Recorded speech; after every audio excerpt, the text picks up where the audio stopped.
اس کے ساتھ تعاون کر دو. وہ بالکل ایسے گھننے بن کے بیٹھے ہوئے ہوتے ہیں. تو حقوق لینے کی بات ہے تو حقوق دینے کی بات بھی ہے نا.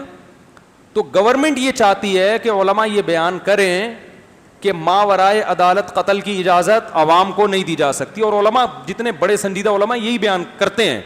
لیکن گورنمنٹ یہ بھی چاہتی ہے کہ یہ بھی نہ کہا جائے کہ عدالت میں جو خلا ہو رہا ہے نا اس کی شریعت میں کوئی حیثیت. بولتے کیوں نہیں بھائی؟ یہ جو عدالت میں خلا ہوتا ہے نا, طلاق دینے کا اختیار جج کے پاس نہیں ہے. جج صرف اپنی بیوی کو طلاق دے سکتا ہے, آپ کی بیوی کو جج طلاق نہیں دے سکتا. کوئی بھی عورت اٹھ کے چلی جائے بس جج نے خلا کی ڈگری پکڑانی ہے. جب ہم اس کے خلاف بولتے ہیں گورنمنٹ کو تو حکومت چیختی ہے کہ یہ لوگ لوگوں کو کیا کر رہے ہیں, عدالت کے خلاف اکسا رہے ہیں. اور بہت سے علماء اس وجہ سے بند ہو گئے بیچارے. میں تو پھر بھی بول رہا ہوں ابھی تک. بعض علماء نے عدالت کی خلا کے خلاف فتویٰ دیا ریٹن میں, کسی ایک آدمی کو جیل, وہ بیچارے اب لکھ نہیں رہے. ہم تو پھر بھی ممبر پہ بیٹھ کے چیخ رہے ہیں, اس لیے کہ ہم اگر جیل سے ہو کے آ بھی گئے لیکن کم از کم لوگوں کو اتنا تو پتا چل جائے نا کہ یہ حرام کاری ہو رہی ہے, یہ زنا ہو رہا ہے. عدالت خلا کی ڈگری پکڑاتی ہے, عورت کہیں اور شادی کرتی ہے, وہ زنا ہے. کچھ خلا کے کیسز ایسے ہیں جن کو ہم مانتے ہیں کہ عدالت کا خلا درست ہوگا, لیکن نارملی ایسا نہیں ہے. طلاق کا اختیار کس کے پاس ہے, اور صدیوں سے ہے.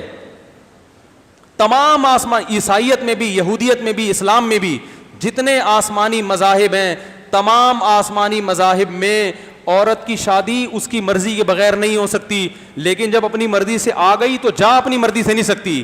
جانے کے لیے کس سے ڈیورس لینی پڑے گی؟ شوہر سے. ہاں کچھ کنڈیشن ایسی ہیں جن میں عدالت نکاح ختم کر سکتی ہے, لیکن وہ کچھ محدود ہیں. عدالت, اس لیے ہم کہتے ہیں عدالت نے جب خلا کی ڈگری دی تو کسی دارالفتہ سے پتہ کر لو, مدرسے سے, کہ یہ خلا صحیح ہوا بھی ہے کہ نہیں ہوا. بعض دفعہ ہو بھی جاتا ہے لیکن اکثر نہیں ہو رہا. تو اب یہاں حکومت چاہتی ہے کہ ہم لوگوں کو کہیں کہ ملک کے اچھے شہری بن کے رہیں. او بھائی تم ہمارا قرآن کی دھجیاں اڑا رہے ہو, تم زنا کو معاشرے میں پروموٹ کر رہے ہو, تم فیملی سسٹم کی واٹ لگا کے رکھ دی ہے تم نے, اور ہم کہیں کہ لوگ عدالت کو فالو کریں.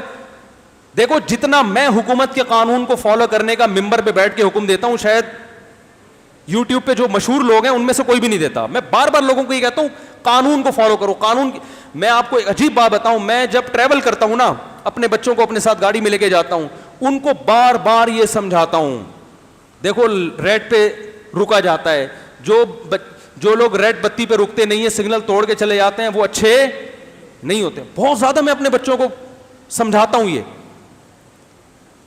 لانگ روٹ پہ نکلتا ہوں تو بتاتا ہوں یہ فاسٹ ٹریک ہے, حالانکہ وہ چھوٹے ہیں, 5 سال کے, 8 سال کے, 6, ان کو سمجھا رہا ہوتا. کیونکہ بچے کو بچپن سے جب تک آپ یہ چیزیں دماغ میں نہیں ڈالتے وہ نہیں سیکھتا کہ یہ فاسٹ ٹریک ہے. جب گاڑی اوورٹیک کرنی ہوتی ہے تو یہاں آتے ہیں.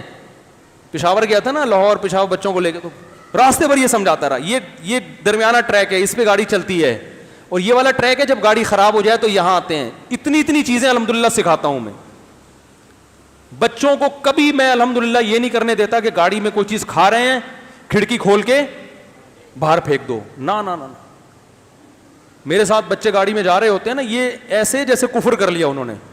نہیں, روڈ پہ کچرا نہیں پھینکتے, یہ قانون ہی تو سکھا رہے ہیں ہم ان کو. اس لیے سکھا رہے ہیں کہ ابھی سے ان کے دماغ میں یہ ڈالا جائے کہ کچرا گاڑی سے اٹھا کے باہر پھینک. اتنا سختی کرتا ہوں اس میں کہ بھائی یہ روڈ ہے بیٹا, یہ بچوں یہ کچرا پھینکنے کی جگہ نہیں ہے. ان کو احترام سکھاتا ہوں, پولیس والوں کا, فوج کا, یہ فوجی ان کا احترام کرتے ہیں, یہ پولیس والے ان سے عزت سے بات کرتے ہیں. ہم تو خود سکھاتے ہیں اچھے شہری بنے, لیکن ہر چیز کی کیا ہوتی ہے ایک باؤنڈری. ہم ان کو یہ بتا دیں کہ جناب عدالت جاؤ, خلا لو, جج نے طلاق دے دی تو کسی اور سے شادی کر لو, یہ تو پورا خاندانی نظام جو قرآن نے دیا صدیوں سے, اس کی آپ نے بیڑا غرق کر دیا, سارا سسٹم تباہ کر دیا. تو نہیں مانتے اس عدالت کے خلا کو. ہم 100 دفعہ جج خلا کی ڈگریاں دے دے, ایسی کی تیسی اٹھا کے پھینک دیں گے ہم اس کو باہر. سمجھ میں نہیں آ رہی میرا خیال ہے بات. اس کی بیوی نہیں ہے سالے کی, وہ کیوں طلاق دے رہا ہے بھائی اس کو؟ تیری بیوی ہے, تو اپنی بیوی کو طلاق دے. بیٹھا ہوا ہے کہ یہ خاتون آئیں گے میں نہیں رہنا, کوئی ریزن نہ بھی ہو نا. دیکھو عورت عدالت میں جا کے کہہ دے میرا میاں بہت اچھا ہے, نیک, پرہیزگار, کبھی کسی انٹی کو اس نے نظر اٹھا کے نہیں دیکھا, جب بھی دیکھتا ہے ٹکٹکی باندھ کے دیکھتا ہے, اتنا شریف ہے. اس زمانے میں اتنا بھی وہ بہت شریف ہوتا ہے بھائی, اتنی تو شرم ہے نا کہ نظر اٹھا کے نہیں دیکھ رہا, تو نکھیوں سے دیکھ رہا ہے, تو یہ بھی بہت شریف ہے. تو آج کے شریفوں کی بات کریں گے نا خواتین. جج صاحب میرا میاں بہت اچھا ہے, اتنا شریف. جج بھی حیران ہوگا, یار ایسا تو نیک میں بھی نہیں ہوں. وہ خود حیران ہوتا ہے.